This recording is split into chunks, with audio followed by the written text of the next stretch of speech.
Hello and welcome. As you might imagine, I do a fair amount of reading every week. Almost everything is read with the intent of writing a review, commentary, or whatever. But there's some material I read that, for whatever reason, I find I don't have a lot to say. Like it may be a good series, but when I go to write a script about it, my brain goes empty, or I don't know how to discuss a topic. As a result, a script gets half written and never completed. It happens. It happens more than I like to admit. So let's look at some of the comics I read recently and why they didn't get their own videos. Basically, this is a compilation of my script failures, I guess you could say.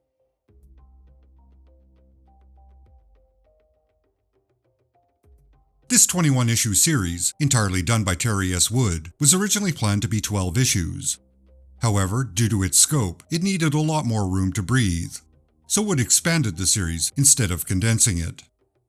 Wandering Star is, in my opinion, the epitome of do-it-yourself and follow-your-muse independent project. Like Poison Elves or A Distant Star, it was a 90s book that got very little attention, but it persevered due to a creative vision. It might not have been overly popular, but to Wood's credit, she brought the story to an end. The series follows a group of young people who are, essentially, drafted into service to fight a totalitarian alien threat from another galaxy. Just as their training begins, the alien threat arrives and begins to decimate everyone in their path. Earth is easily conquered, and in a nice but brutal twist, the president of Earth sells out and becomes a collaborator. The stakes are pretty high throughout the series, and the situation is rather desperate. I would say the resolution is earned, and it's satisfying. It does have an interesting thread about humans being treated as violent, second-class citizens. We're merely thugs with some advanced technology. Earth is only accepted into the United Galaxy Coalition because the alien threat requires a violent reaction. We're useful as tools, but not much else. Sure, that's bleak, but it's an interesting plot beat. So it's a solid read with some good characters, but that's all I really had to say.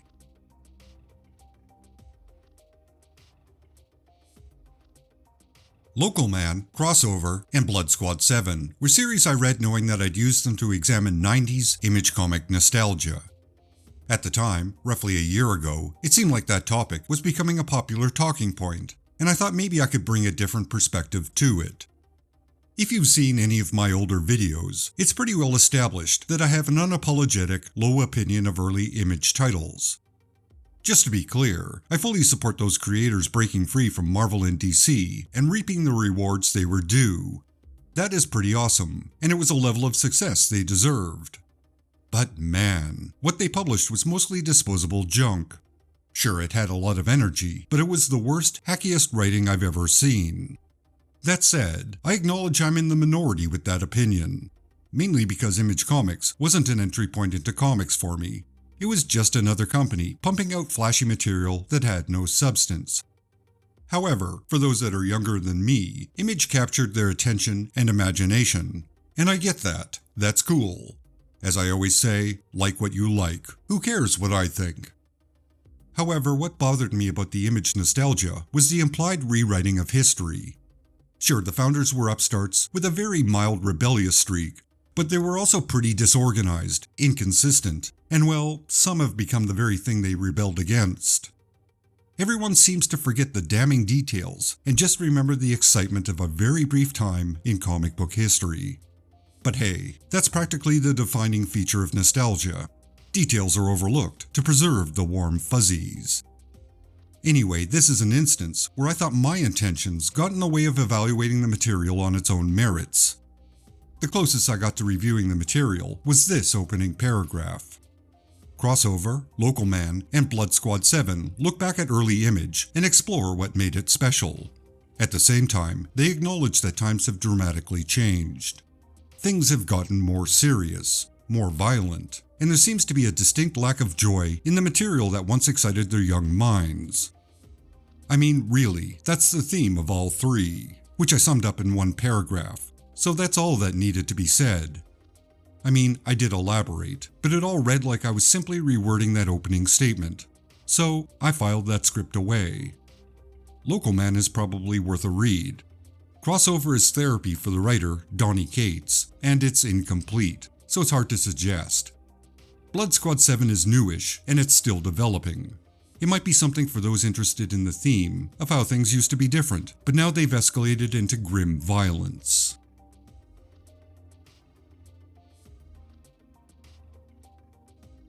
This story, originally serialized in Heavy Metal, then published as a graphic novel, is somewhat locked in time. By that I mean, there are references to 70s pop culture that are a little beyond my ability to grasp. Oh sure, I caught some of them, but I felt like I was missing a whole lot more. Due to this, I didn't think a review would be anything other than a surface-level examination. Sure, not every review has to be a mind-blowing piece of insightful observations, but I got the impression I was only getting about 8% of what Angus McKee was trying to say. In that respect, So Beautiful, So Dangerous kinda felt like manga to me. That is, there's a whole bunch of cultural context I'm missing, which leads to misinterpretation and, probably, a bad read of the material. Overall, it was an enjoyable piece of satire with some pretty amazing art. Like with Den by Richard Corbin, I think it's a piece that epitomizes heavy metal at its peak. Both have the sensibilities of an underground comic, but they're slick and professional. They're pieces of work that kick the shit out of similar commercial products. In the end, they are unique and hard to categorize.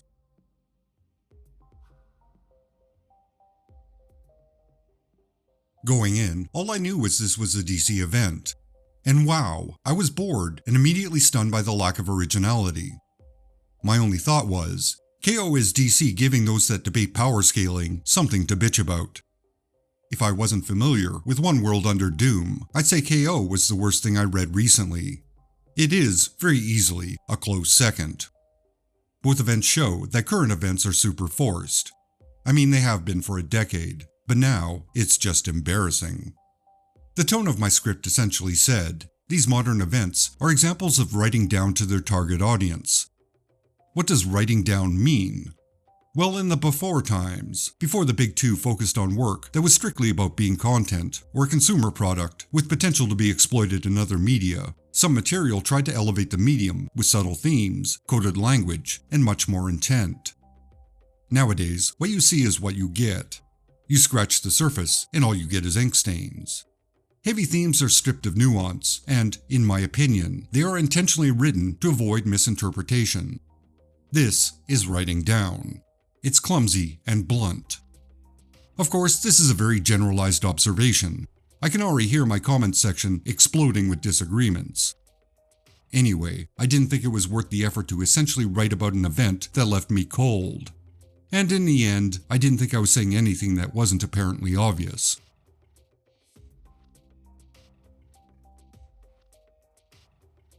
I reread this, thinking it was time to talk about it and its place in DC history. Specifically, as a lead into Infinite Crisis, and how DC editorial let creators run wild circa 2005. DC allowed that freedom, knowing everything was going to be reset anyway, so what happened didn't matter. That said, for me, Identity Crisis has always been distasteful. In Death, Sue Dibney is stripped of all dignity and victimized repeatedly. Yes, that was kind of the point. She was the focus of all the sins the Justice League had committed. But that point is hit too hard. Specifically, the humiliation Sue suffered at the hands of Dr. Light. Admittedly, it was treated with the level of seriousness that it deserved. It was an act of unrepentant evil. It required a response that challenged the ethical and moral principles of the League. In my opinion, Sue had already suffered enough. Her brain was trampled on, and then she was torched to hide the evidence. Adding in the assault was a level of indignity that went too far. Objectively, it was stacking the deck to hammer home the brutality of her fate. But being objective doesn't work for that series. It was clearly going for a guttural, emotional response. And my human response was one of disgust. It went to a level that wasn't necessary. It was borderline gratuitous. And I've always had a tough time with it. Like I said a moment ago, in context, the DC universe was going to be reset soon. So what happened to Sue didn't matter. Her assault and death could be retconned out of existence. Which, in my opinion, makes it even worse. That's making a character suffer just because you can. And because, ultimately, it doesn't matter. it can be erased. Well, I have no objective response to that type of approach.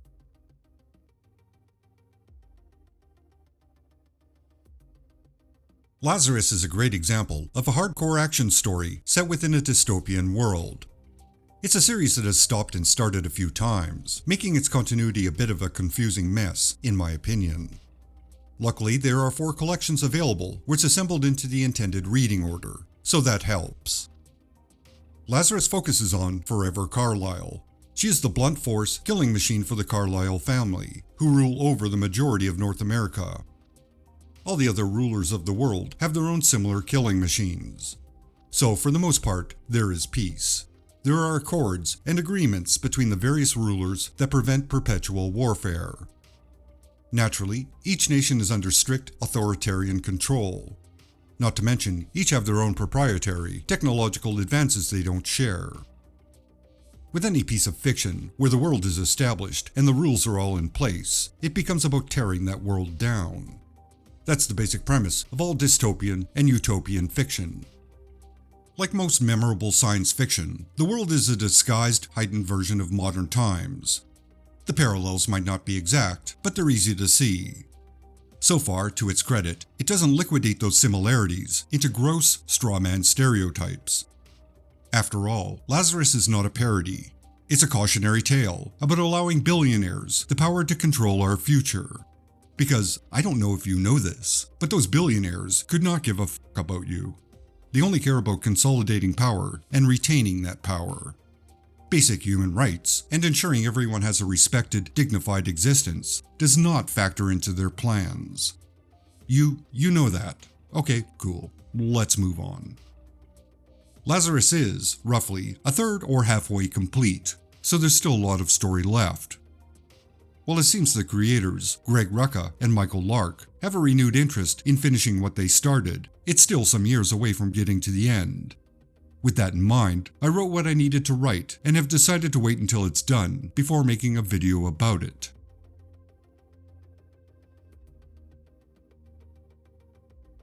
John Ostrander is one of the most consistent, entertaining writers.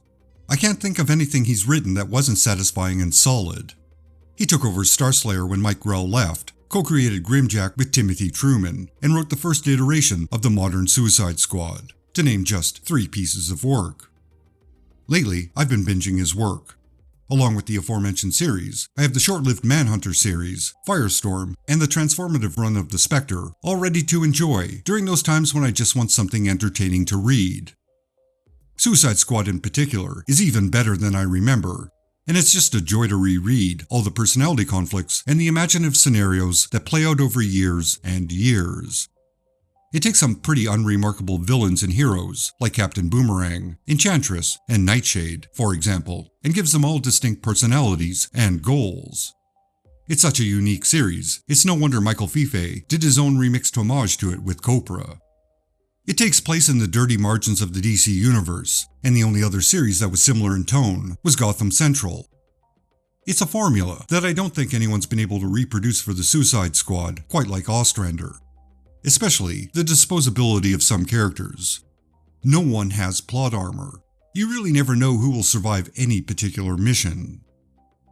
Spectre is an entirely different beast. It's mostly about thoroughly exploring the implications of a spirit of vengeance, and ultimately bringing the host, Jim Corrigan, to a point of resolution.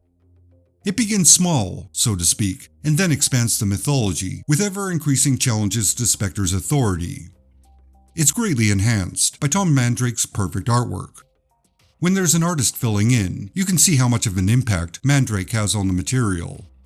Not that the other artists are bad, not at all, but Mandrake has a specific quality that works with the writing. It's a great combination. Both Suicide Squad and Spectre are shortlisted for future videos, but I might just do an Ostrander retrospective instead. We'll see.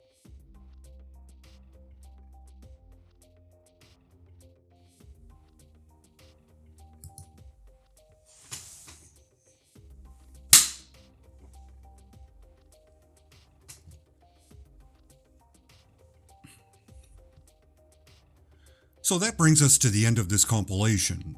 Sure, I've actually read more than that, But everything else is going to be a video someday. But everything else is going to be a video someday. So that's set aside for the future. Now, I realize this is a weird video, but I know some of you are interested in the process I go through to select and create videos. And these exemplify that process. It's a warts and all type of thing. Especially this segment, which I intend to do in one unedited take. So far, so good. See, being a faceless narrator with a smooth, unrealistically... Spoke too soon. See, being a faceless narrator with a smooth,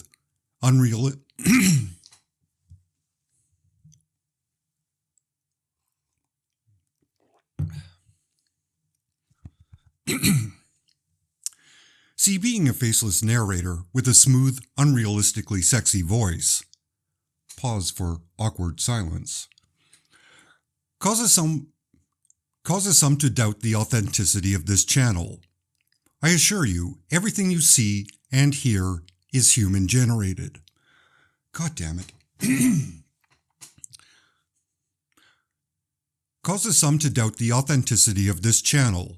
I assure you, everything you see and hear is human-generated. This human, in fact. There's no team, no support staff, and no manager. Just one comic geek with a microphone and a script and some free time. For now, I think that's all that needs to be said. Nailed it! Roll credits and self-promotional material, editor version of myself. Well, that was a cringy ending, but, you know, it had to be done.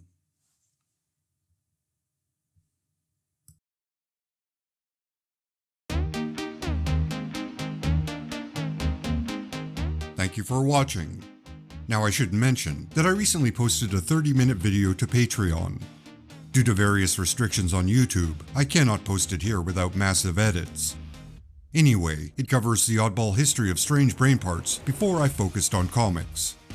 There is tons of, air quotes, lost media, a few full videos, and behind-the-scenes information that elaborates on how this channel evolved.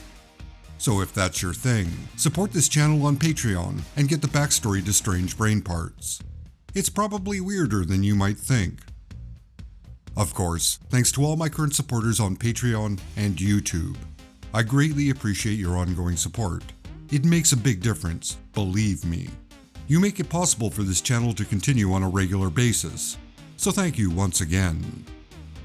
Extra special thanks to Andrew Barton, Chapel Pluto, Constant Disappointment Records, Corey Drew, Edward Clayton Andrew, Francis De La Cruz, Green Man, James Graham, Jeff Nicholson, John Gaunt, John Nyukes, John Woolham, Matt Marino, Odin Ashcroft, Phil Sagan, Plutocracy, Ruby St. Dennis, Russell Bull, Shad Miller, Sicken, Spencer Estes, and Tom Granis. You are all justified and ancient. See, being a faceless narrator with a smooth, unrealistically sexy voice. Pause for awkward silence.